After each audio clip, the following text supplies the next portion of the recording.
Welcome back to Cards and Comics, guys. How are you? Today I went to a comic book show, or Comic-Con. I haven't been to one. I haven't been to anything since the National. So that's a lot of fun for me to go do something close to my birthday. My birthday was last week. So that was cool to be able to, go to a Comic-Con close to my birthday.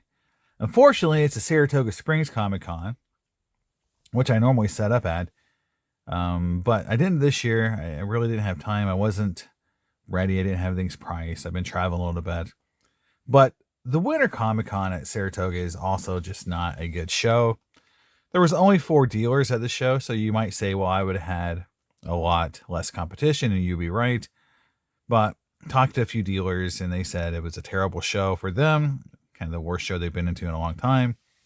So maybe I would not have fared as well because my golden age may have not done well there. My, graded variants, my graded key books will probably just sit there based on what they were saying. But who knows?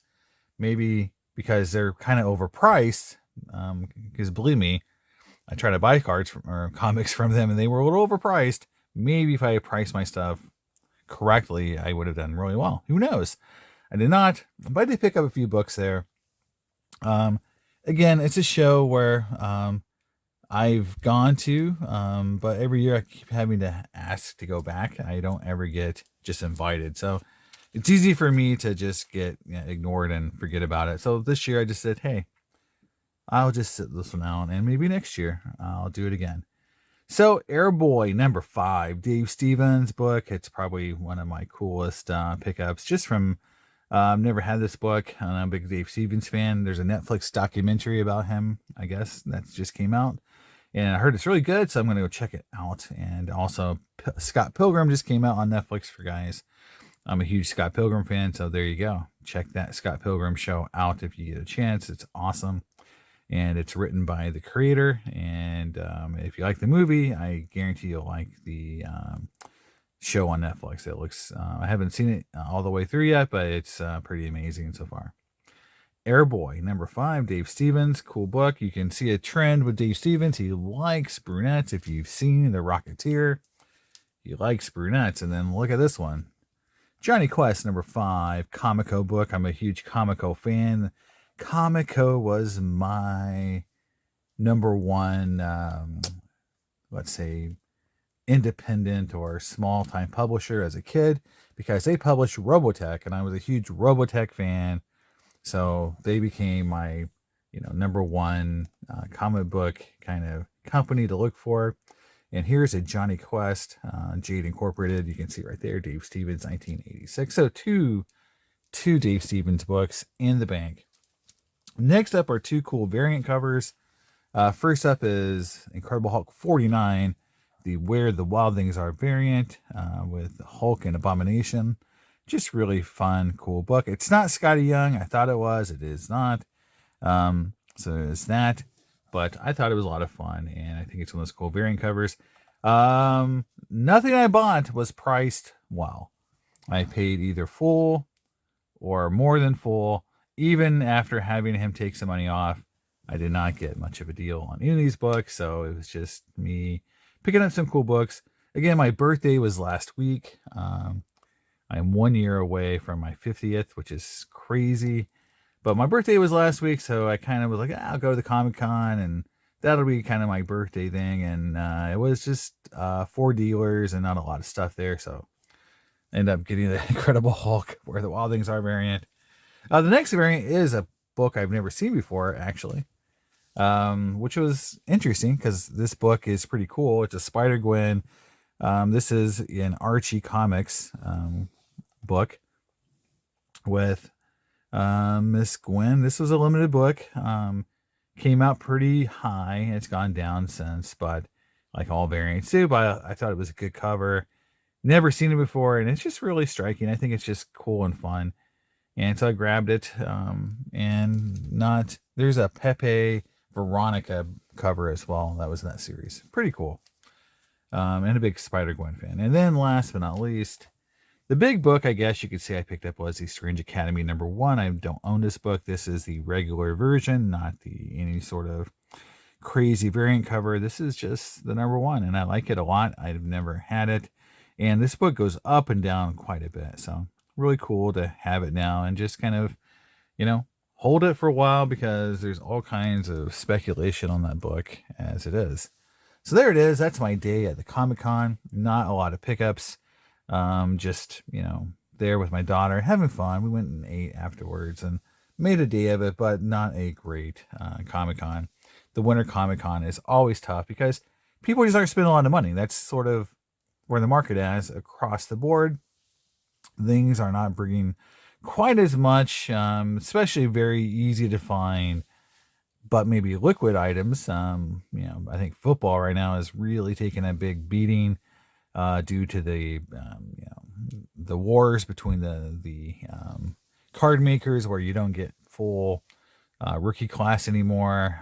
Things are just kind of messy there.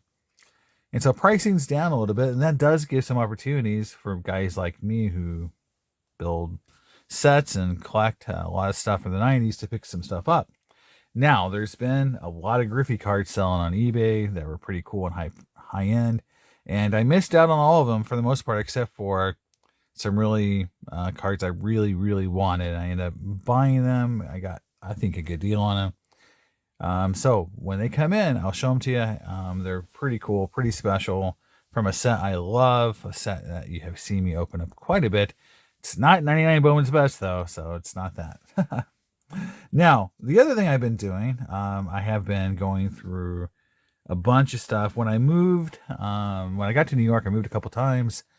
And the last time I moved, I threw all these cards I've been opening from packs, and you saw them on videos, some of the 90s boxes, all onto these boxes to move, and then I never opened them after I moved here. So I went through 12 of those boxes. And when I did, I found all kinds of stuff, and I'll show with you guys kind of a preview. But here we go. The biggest card I found, and it's on my Instagram, is this Jim Edmonds. And this is the, let's scooch in here a little bit. This is the PMG, and it came from a box I opened on my channel. So you can watch me open this if you go back and find that video. It is a PMG, and it doesn't want to zoom in, but it's number 32 out of 50. I don't know why my camera hates me. It just does. It's not like me. There we go. 3250. You can actually see it now. There you go. But it's a great looking card. I love this set. And I have one card from this set. That's a Griffey card. I've showed it a few times. It is that Hardball Galaxy. This, I don't know what it's worth, honestly. But the story on this card is just like I was saying, as I moved, and I threw all these cards that were just sitting on my table like this, just in a box. Boxes and boxes of cards. I just put them in a box. And then I couldn't find them. I've actually tried to find this card before the National just to take it with me, in case someone would offer me some good money on it to sell and buy other cards with, because it's Jim Edmonds, and I'm not a Jim Edmonds fan. But it's a PMG, and they're hot. And so I thought maybe I would take it with me, and I couldn't find it, because it's in a box that was unlabeled. All the boxes just said, mixed cards need to be sorted. I'm like, and that's where this card was. Again, 12, 400 count boxes. That's a lot of cards to sort through. And, but I have done it. So this is the big card. This is like the card I was looking to find. So I found it.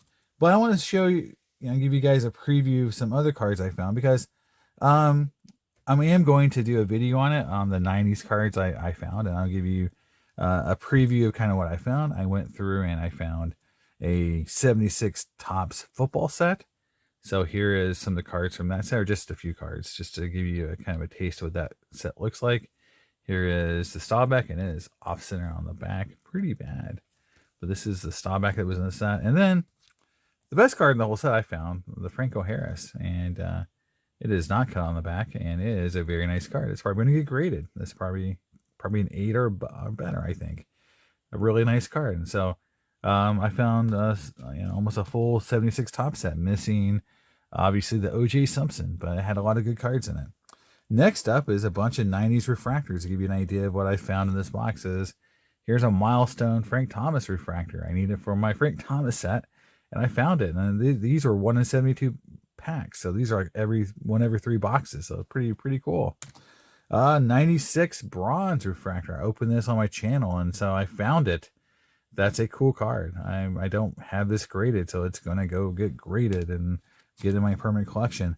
A box 99 Bowman's Best I opened. I got a Roger Clemens out of 400 regular refractor, and then a Ryan Klesko Atomic out of 100. So 2 refractors in one box, and they were both really cool. From that Metal Universe box I opened, here is a Griffey. And then I, just for fun, I found 2 Travis Kelce rookie cards. Look at that. I don't know if either one of these are numbered.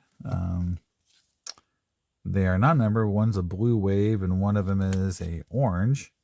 But he is kind of hot right now because of Taylor Swift. And then found a couple of Ohtani rookie cards, just in the boxes. So, this is kind of a preview. Now, I'm not going to really do anything on the modern or, the football cards right now. I'm probably just going to focus on what I found from my 90s stuff. But if you guys want to see what I found on the modern and the football, hit me up in the messages and let me know if you want to see that video. Because a lot of cool stuff was found there, like those Ohtanis. But I'm going to just focus on the 90s stuff because a lot of refractors, a lot of stuff that's fun and cool was found, and I think it would be a cool video to show you guys. Now, on to the mail day. This is going to be fun.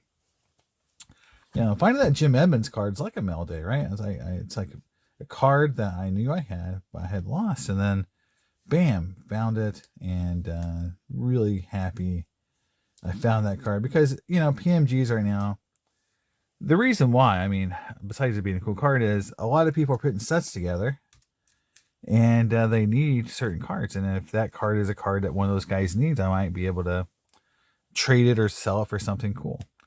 But here we go. Mail day, first of all. Cool card for people who are in the know. So I'll show you guys what this is. This is a card from DC Skybox Kingdom Come.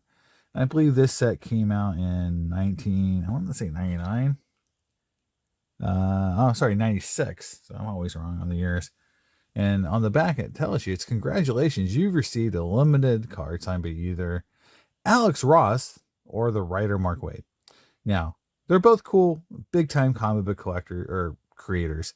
But Alex Ross is the man in terms of the art. And this is a Alex Ross signed card. You can see it says Alex Ross, not Mark Waid. And these were inserted, and I believe maybe like 100. There's the way it worked, like maybe he signed like 10 of each card or something. It's convoluted. How many of each card were signed by each artist, but not many. And if you go on eBay, you will not see a ton of these cards for sale. They're hard to pull. I opened a box of this and didn't hit one of these. So there's not even one in a box.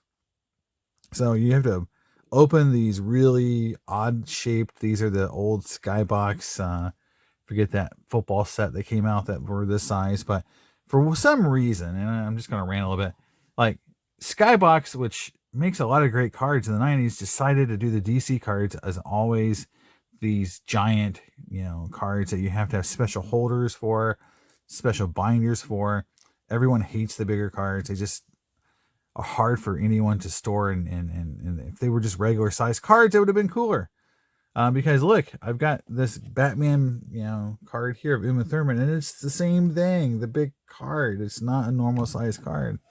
It'd be cooler if they were normal size, but oh well. Get off of my soapbox. But it says Alex Ross, which is an awesome creator, done some amazing art in this set. And the comic book itself, he did the art for the comic book. So this is awesome, cool.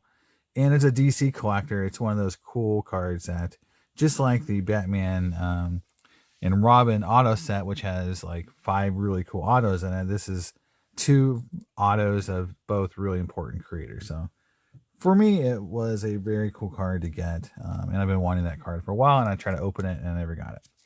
Next up is obviously there's been a lot of Griffey cards being sold, and I mentioned that in my video that there was a lot of Griffey cards being sold um, in the auctions recently, and I finally got some. I mean, thank God I finally hit on a few of them, and here they are, two of them. Now, one of them you'll notice I've seen on my channel before, and the other one is one I don't actually own. So this is the artist proof from the let's see, 97. This is New Pinnacle. So not Pinnacle, New Pinnacle. When they didn't do Series 2 Pinnacle, they did New Pinnacle. And these art proofs were different colors. I think red, blue, and green. Green were the hardest, and this is Griffey. And then this is the artist proof, which has that cool gold and almost like a checkered pattern in the back. Now, I don't have this card yet. So this is new to me. And I have this card, and this is more expensive of the two. This is harder to get. So it's a lot more expensive. So I'm going to get this graded and then probably trade or sell it. But there you go. Same backs. But yeah, I thought this was a good pickup because, again, I needed this card for my Griffey set, and this card is one of my favorite cards. I got my last one graded, came back a PSA 9. So I'm going to keep that 9 and grade this one. If it comes back a 9 or 10, that'd be 10 I'll upgrade. But 8 or 9 still going to sell for some good money, and I'll be able to maybe hopefully pay for the two cards I just bought and get them, kind of one of them for free. That'd be great. We'll see. It might work out, might not. All right, next up, here we go. 98 Bowman's Best, Mike Piazza. Again, the person that has been selling the Griffies also sold some Piazza cards. Or actually, sorry, the guy that's selling the Frank Thomas cards. So he's selling a lot of Piazza cards. So I picked up this 98 Bowman's Best Refractor, one of my favorite. Again, I like Bowman's Best a lot. Next up is a 99 Finest Gold. Look at that, the die cut gold. Cal Ripken Jr. I just love this set, and I was able to pick this card up. It's still got the protector on it. No, actually it doesn't. I'm sorry, I don't know. It's late. I'm just getting tired. No, it does not have the protector on it, and so it's probably something that, and you can see numbered out of 100 right there. Number 74 out of 100. It should probably get graded eventually, just because all these go cards are just incredibly hot right now and going up in price, especially the high grade one. So might be a card I get graded in the future, but I love all those go cards. Here is some fun cards. I've decided I'm going to do something with the 99 Floyd Brilliance Gold, since I have the Griffey and some of the harder to get cards. Here is a Kevin Young.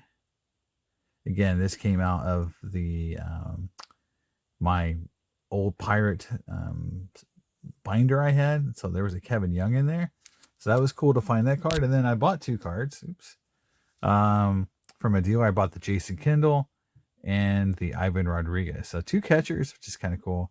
But both of these are the golds to 99. And I've always wanted the Kendall. Again, you can see on the back, number to 99. So yeah, love both these cards. And obviously, he's a Hall of Famer. And Kendall, he was headed that way until he got hurt, honestly. Go back and look at his stats. He actually had a really great season for Kansas City after he came back. But he couldn't sustain it. But there you go. Two gold cards. And for people who didn't see that video, there was, some other cool cards in there, like a gold Brian Giles and a artist proof from that set. We just showed you 97 New Pinnacle. And last but not least is the Phil Necro 68 Topps. I need this for my Hall of Fame run. For people who may not know how I collect vintage, is I try to buy every Hall of Famer from every year. So, for example, there's 35 Hall of Famers in a set. I want one card of each of those guys. In 8 or better for the 60s, 7 or better in the 50s, and in the 70s, it's 8 or 9. I mean, a lot of cards are, or 8.5. But in the 70s, especially later 70s, a lot of the cards become nines just because the price point. But like for example, 71, you cannot collect that set in a nine unless you're just really, really rich, and I am not. So I collect that set in seven plus, some sevens, some eights, a lot of eight and a halves for me. But I've got a lot of the cards already, so it's very cool for me when I actually were able to pick up a player I don't have. And Phil Necro is not the most expensive, but I don't have him, so it's cool to find a card I don't have, not breaking the bank. So that is all of the mail day. Now, just from some things coming up, I've got a video coming out about the rest of my pirate modern cards. Some folks want to see that video. I've got a video coming up about my 90s cards I found after I moved, and just a giant stack of refractors and 90s cool cards I have there. And then I am going to be sending some stuff off to SGC and PSA pretty soon. So hopefully we'll be able to see some of those videos coming out before the end of the year. And I have a pretty big mail day coming up with some Griffey cards that I'm pretty excited about. So those are all coming, as well as more box breaks. So just stay tuned, and a lot of 90s goodness and some vintage cards coming your way. And I'll see you next time on Cards and Comics. Bye.